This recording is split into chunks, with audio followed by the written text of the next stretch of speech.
എല്ലാവർക്കും നമസ്കാരം. നമുക്ക് പുതിയൊരു വീഡിയോയിലേക്ക് കടന്നാലോ?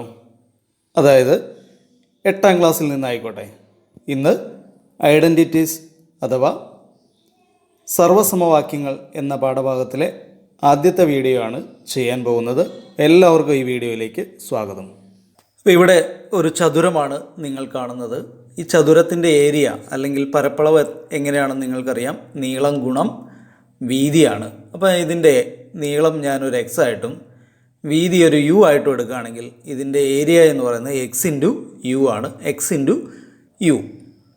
ഒരു കാര്യം ചെയ്താലോ, ഇതിൻ്റെ നീളം ഒന്ന് കൂട്ടി നോക്കാം, കുറച്ചൊന്ന് കൂട്ടി നോക്കാം.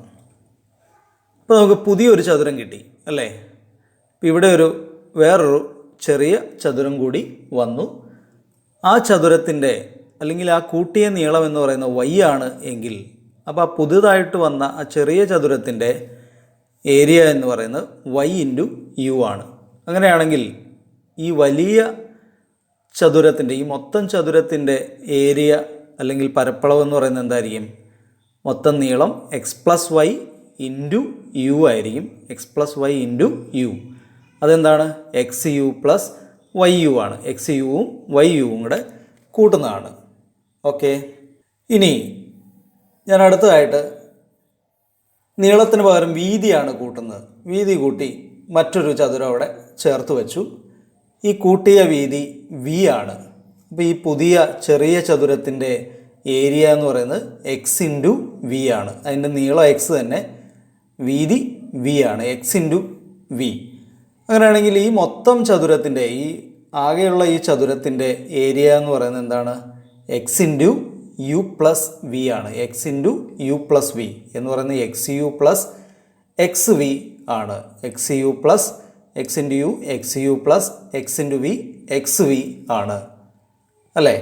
ഇനി ഇത് മൊത്തത്തിലൊന്ന് നോക്കിയാലോ. നീളവും കൂട്ടി വീതിയും കൂട്ടി. നീളം എന്ത് കൂട്ടി? എക്സ് പ്ലസ് വൈ കൂട്ടി. വീതിയോ? നീളം എക്സ് പ്ലസ് വൈ ആയി അല്ലേ? വൈ കൂട്ടിയപ്പോൾ എക്സ് പ്ലസ് വൈ ആയി. വീതി വി കൂട്ടിയപ്പോൾ യു പ്ലസ് വി ആയി. പക്ഷേ ഇതൊരു ചതുരമായില്ല അല്ലേ? ചതുരമായില്ല. അപ്പോൾ നമുക്ക് എന്ത് ചെയ്യണം? അപ്പോൾ നമുക്ക് ഇവിടെ പുതിയൊരു ചതുരം കൂടി ചേർത്ത് വെച്ച് കഴിഞ്ഞാൽ ഇതൊരു ചതുരമായിക്കോളും. ഇതിങ്ങനെ ചേർത്ത് വെച്ച് കഴിഞ്ഞാൽ മൊത്തത്തിൽ ഒരു വലിയ ചതുരമായി. ആ ചതുരത്തിൻ്റെ ഏരിയ എന്ന് പറയുന്നത് എന്താണെന്ന് നമുക്കിപ്പോൾ പെട്ടെന്ന് കണ്ടുപിടിക്കാൻ പറ്റും. ഇനി ഈ ചേർത്ത് വെച്ച പുതിയ ചതുരത്തിൻ്റെ നീളം എന്ന് പറയുന്നത് എന്തായിരിക്കും? ഈ y തന്നെയായിരിക്കും. വീതി എന്തായിരിക്കും? ഈ v തന്നെയായിരിക്കും അല്ലേ? അപ്പോൾ ഇതിൻ്റെ ഏരിയ എന്ന് പറയുന്നത് y ഇൻറ്റു വി ആണ്. y ഇൻറ്റു വി ആണ് ഇതിൻ്റെ ഏരിയ. ഓക്കെ, അപ്പോൾ മൊത്തത്തിൻ്റെ ഏരിയ എന്ന് പറയുന്നത് എന്താണ്? X plus y. നീളം എക്സ് പ്ലസ് വൈ ആണ്. വീതി എന്ന് പറയുന്നത് യു പ്ലസ് വി ആണ്. അപ്പോൾ ഇതിൻ്റെ ഏരിയ അല്ലെങ്കിൽ പരപ്പളവ് എന്ന് പറയുന്നത് x plus y into u plus v. അതെന്താണെന്ന് നോക്കിയേ. X plus y into u plus v എന്താണ്? ഇതെല്ലാം കൂടി കൂട്ടുന്നതല്ലേ? എക്സ് യു, അതുപോലെ തന്നെ y u, x v, y v. അപ്പോൾ നമുക്ക് അതൊന്നുകൂടി ഒന്ന് അറേഞ്ച് ചെയ്ത് എഴുതി കഴിയുമ്പോൾ x u plus x v, പിന്നെ എന്താണ്? Y u plus y v അല്ലേ? X u plus x v plus y u plus y v എന്ന് കിട്ടി. എങ്ങനെയാണ് കിട്ടിയിരിക്കുന്നത് നോക്കിയേ. ആദ്യം x into u, x into u ഈ ചതുരത്തിൻ്റെ പരപ്പളവ്. അടുത്തത് എക്സ് ഇൻറ്റു വി, ഈ ചതുരത്തിൻ്റെ പരപ്പളവ്. അടുത്തത് വൈ ഇൻറ്റു യു, ഈ ചതുരത്തിൻ്റെ പരപ്പളവ്. അടുത്തത് വൈ ഇൻറ്റു വി, ഈ ചതുരത്തിൻ്റെ ഈ കാണുന്ന ചതുരത്തിൻ്റെ പരപ്പളവ്. എല്ലാം കൂടെ കൂട്ടിയതാണ് അല്ലേ? അപ്പോൾ നമുക്ക് ഇതിൽ നിന്ന് കിട്ടിയിരിക്കുന്ന ഒരു സർവസമവാക്യം എന്ന് പറയുന്ന ഫസ്റ്റ് സർവസമവാക്യമാണ് x plus y into u plus v എന്ന് പറയുന്നത് എക്സ് യു, അതായത് ബ്രാക്കറ്റ് ഗുണിക്കുക അല്ലേ? X u plus x v plus y u plus y v എന്ന് കിട്ടും. ഓക്കെ, അപ്പോൾ ഇതാണ് നമ്മൾ ആദ്യം പഠിക്കുന്ന ഐഡൻറ്റിറ്റി. ഇത് വെച്ചിട്ട് ഒരു പ്രോബ്ലം കൂടി നമുക്ക് നോക്കാം.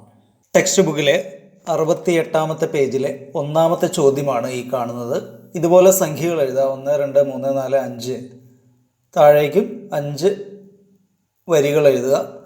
തുടർച്ചയായി 25 വരെ സംഖ്യകളാണ് ഇവിടെ എഴുതിയിരിക്കുന്നത്. കലണ്ടർ കണക്കിൽ നമ്മൾ ചെയ്ത പോലെ തന്നെ 4 സംഖ്യകളുള്ള ഒരു സമയതരം അടയാളപ്പെടുത്തുക. എന്നിട്ട് കോണോട് കോൺ ഗുണിക്കുക. അവയുടെ വ്യത്യാസം കാണുക. അപ്പോൾ ഇതുപോലെ ഏത് സമയതരം എടുത്താലും ഒരേ വ്യത്യാസമാണോ കിട്ടുന്നത് എന്നാണ് നമുക്ക് നോക്കേണ്ടത്.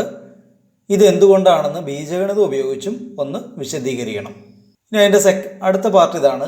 4 സംഖ്യകളുള്ള സമയതരത്തിന് പകരം 9 സംഖ്യകളുള്ള സമയതരം സ്ക്വയർ എടുത്തിട്ട് ഇതുപോലെ മൾട്ടിപ്ലൈ ചെയ്താൽ വ്യത്യാസം കിട്ടുന്നത് എത്രയാണ്, ബീജഗണിതം ഉപയോഗിച്ച് അത് വിശദീകരിക്കുക എന്നാണ് ചോദിച്ചിരിക്കുന്നത്. അപ്പോൾ നമുക്ക് ഇതിൻ്റെ ആൻസറിലേക്ക് കിടക്കാം. ഇതാണ് സംഖ്യകൾ അടയാളപ്പെടുത്തി വെച്ചിരിക്കുന്നത്. 1 മുതൽ 25 വരെയുള്ള സംഖ്യകൾ. ഇതൊരു വലിയ സമയതരമാണ് അല്ലേ, 5 × 5 സമയതരമാണ്. അപ്പോൾ ഞാനൊരു 2 ഉള്ള ഒരു സമയതരം എടുത്തു. 1, 2, 6, 7 എന്ന് പറയുന്ന ഒരു സമയതരം നിങ്ങളവിടെ കാണുന്നുണ്ട് അല്ലേ. 4 സംഖ്യകളാണ് അവിടെ ഉള്ളത്. അപ്പോൾ നമുക്കതിനെ കോണോട് കോൺ ഒന്ന് ഗുണിച്ചു നോക്കാം. അപ്പോൾ ഏതൊക്കെ ഗുണിക്കണം? 1 × 7. 1 × 7 എത്രയാണ്? 7. 6 × 2 12. ഇതാണ് അവർ ഉദ്ദേശിച്ചിരിക്കുന്നത്. 7, 12. ഇതിൻ്റെ ഡിഫറൻസ് എത്രയാണെന്നാണ് ചോദിച്ചിരിക്കുന്നത്. ഇതിൻ്റെ ഡിഫറൻസ് എത്രയാണ്? 5 ആണ് അല്ലേ. ഈ 2 സംഖ്യകൾ തമ്മിലുള്ള ഡിഫറൻസ് തന്നെയാണ് ഇവിടെ വന്നിരിക്കുന്നത്. 5 എന്ന് കിട്ടി. ഇനി മറ്റൊരു സമയതരം എടുക്കാം. 13, 14, 18, 19. ഏത് എടുത്താലും ശരിയാവോ എന്ന് നോക്കണം അല്ലേ. അപ്പോൾ അതിൻ്റെ 13 × 19 247 ആണ്. അതുപോലെ തന്നെ 18 × 14 252 ആണ്. ഇത് തമ്മിലുള്ള വ്യത്യാസം എന്ന് പറയുന്നത് 252-ൽ നിന്ന്, ഇതാണ് വലിയ സംഖ്യ അല്ലേ, 252-ൽ നിന്ന് 247 കുറയ്ക്കുക. അപ്പോൾ 5 എന്ന് തന്നെ കിട്ടി. വേറെ ഒരെണ്ണം കൂടി എടുക്കുകയാണ്. 16, 17, 21, 22. അതെടുത്തു കഴിഞ്ഞപ്പോൾ 16 × 22 352. അതുപോലെ തന്നെ 21 × 17 357.